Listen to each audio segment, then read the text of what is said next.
All right, kind of a drizzly day here in North Georgia.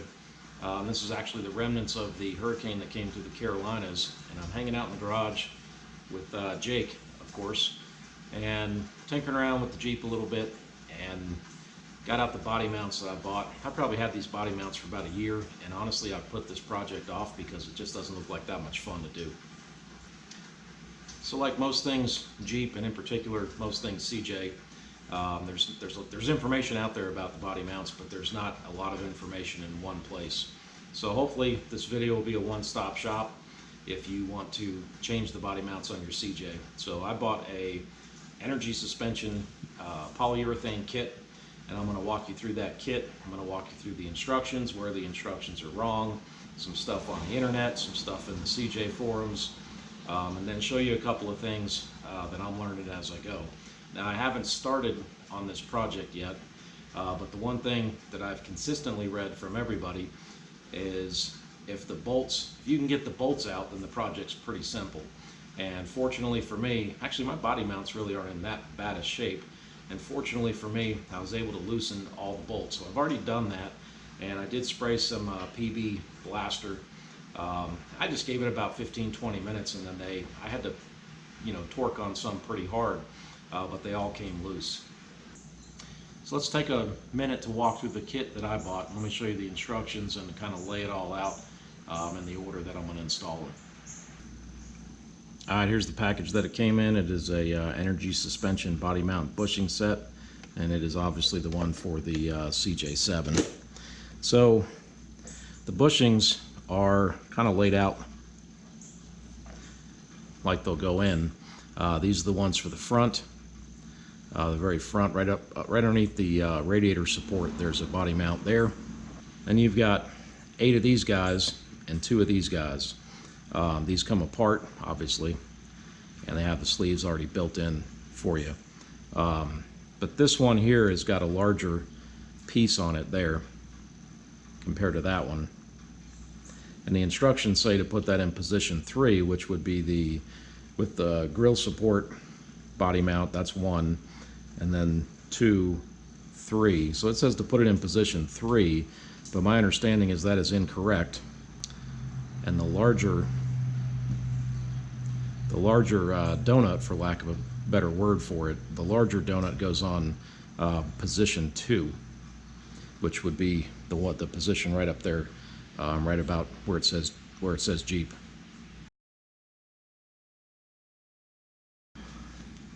I don't know how well this will show up, and I've got a still shot that I'll put up now for a minute.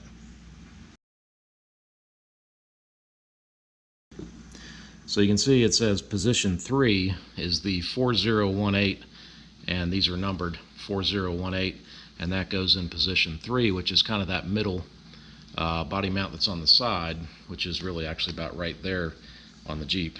And that is incorrect. So these instructions are wrong from what I understand, and the larger donut goes under the it's really kind of even with the firewall, and what it does is it gives the firewall some extra support with all of the dash and everything, so there's more weight in that area, and it makes 0 sense to put it there. So the reason that I learned that the instructions were incorrect were two ways. One is the body mounts in my Jeep are in pretty good shape, enough for me to see where the larger donut went, but I also found this on one of the CJ forums, and it's a pretty good illustration of how the body mounts go.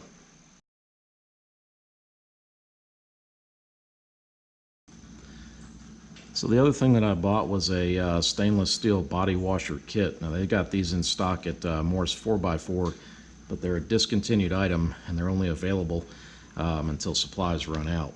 So it's a Rugged Ridge Alloy USA, and looks like Onyx ADA part, and that's what they look like, and they give you 10 of these in the kit. So one thing to note about these is these things have like a concave to them, and if you put them on the wrong way, they don't sit flush. They have a wobble to them, if you will, so it's not entirely flat. This part is it's pushed in a little bit. I know that probably isn't the right way to say that, but maybe concave is better. But I just don't think it's going to show up on the video. But you can clearly see if you put it on the right way, it's a nice flush mount. If you put it on the opposite way, there's a gap or a space in there that's not supposed to be there. So this little stainless steel washer kit was about 50 bucks. So I'm not really sure if that's worth it, but I was going to buy new hardware anyways, and I know the stainless steel fender washers that you can buy at the hardware store aren't this thick. So I guess I thought it was worth it, so I bought it. All right, so those are the parts that I have, and now I'm going to get into it and I'm going to put them in.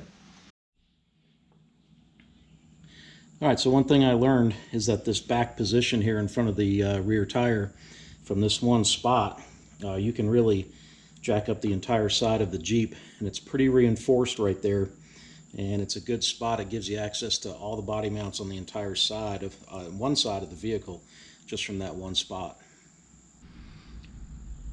So here's the rear mount number 6. You can see how much room I got there to work with. One in there's a little harder to see, that's number 5. Plenty of room from this side, and from this side it's much easier to get to than from working from the underneath. So number 3, number 2, even got room to get the very front underneath the grill.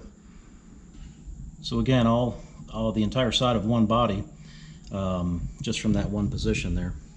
And again, it's pretty structurally solid right there as well. So what really surprised me about this is the condition of the current body mounts. They didn't look that bad from the outside. So from the outside, you know, they had a crack in them or whatever, but that is terrible. They're literally hard as a rock, and they pretty much just disintegrated and fell apart as I tried to take them off.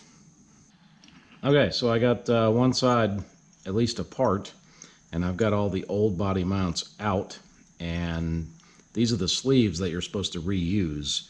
And I have some, like this one, that's in pretty good shape, and this is the one in position 2. It's a much bigger sleeve, and it goes with that larger mount. But some of these things are in pretty rough shape. They have a lot of rust on them, so I'm going to have to take them downstairs and wire wheel them down and paint them up, make them look better, and then I can reuse them.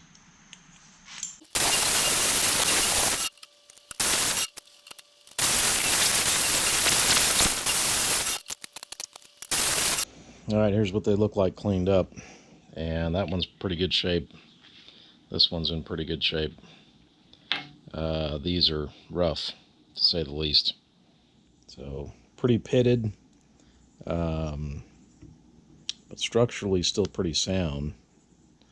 So I'm going to use them. Got to straighten that one back out, but yeah, going to shoot them with some spray paint. Got some 415 top coat. Gonna hit them with that and let it eat. Now you can just take this out. Put the painted sleeve in.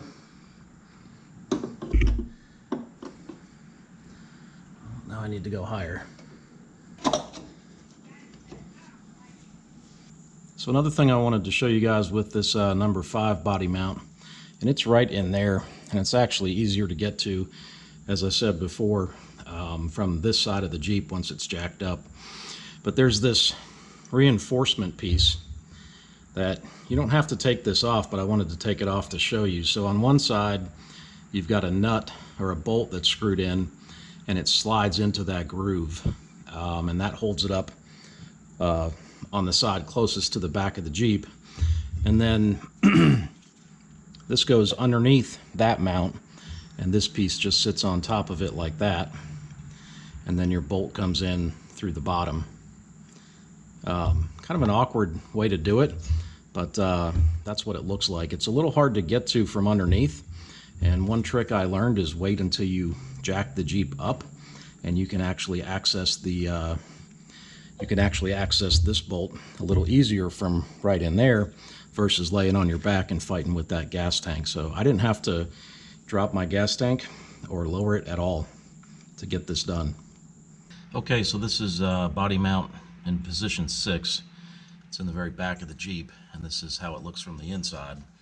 And my captured nut became uncaptured. So it's just spinning around, and I can't get the bolt to thread.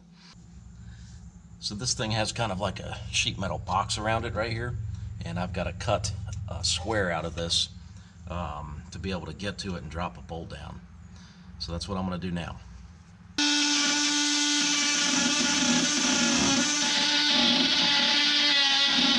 So there's my little square I cut out. I can always go back and re-weld that, but I had to do that to get to it.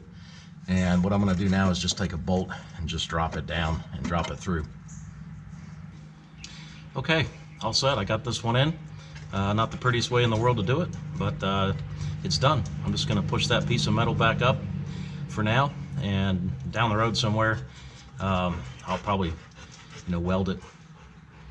So one tool to make mention of that saved me a lot of time was this multi-tool here. I don't really know what the name of it is, but it is some kind of an oscillating cutter, and I borrowed it from a buddy of mine, and that thing, I cut that little square out in about 5 minutes. Couldn't have done it without that, without a grinding wheel, and I was a little worried about the sparks and the heat being so close to the gas tank, but this thing produced no sparks. It got a little hot, but no sparks, and I literally cut that square out in about 5 minutes. So another thing that happened with this number 5 on the passenger side was it stripped out. So I ended up having to drill through it, through the bottom of the tub, and dropped a bolt down. So probably not ideal to do it this way, but I don't know any other way to fix that, short of taking the entire tub off. Okay, so here's what the bolts look like from the body mounts.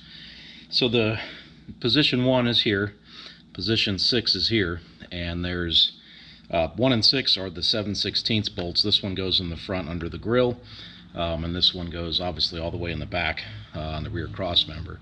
So in between that, you've got this one longer one. So these are 2 3/4 of an inch, and then you drop down to a 3/8 bolt, and this is 2 3/4, and then these three right here are 2 1/2. So all said and done, you'll actually need 1 for position 1, and then you need 2 of everything else if you want to replace all your hardware, which I would highly recommend doing because pretty chewed up after 35 years. So one thing I forgot to do was measure the ground clearance before and after. So I know, just visually I can tell that I gained a little bit of height, maybe about a 1/2 inch, 3/4 of an inch by adding these new body mounts. But if you remember when you're doing this, measure it before and after, because that's something I forgot to do. So finally finished the body mounts on the Jeep finally. I got lucky, I think, because I only had issues with 2 of them. And one I had to, in the video you saw where I cut the square out and got that one, dropped a bolt through. And then the other one, I had to drill through the bottom of the tub and drop a bolt down. And it's underneath the seat, the rear seat. It was position number 5 on the passenger side. So with the seat in there, you're not going to ever see it, but I know it's there. I know it's not completely right, but it is what it is. So I get the concept of the captured nuts, and I understand why they're necessary for body alignment and everything. But I would still like to have a few words with the fellow who invented those, because they are a pain. So when you're done changing out your body mounts, sit back, relax, and grab yourself a cold beer, because I can guarantee you, you earned it. Thanks for watching.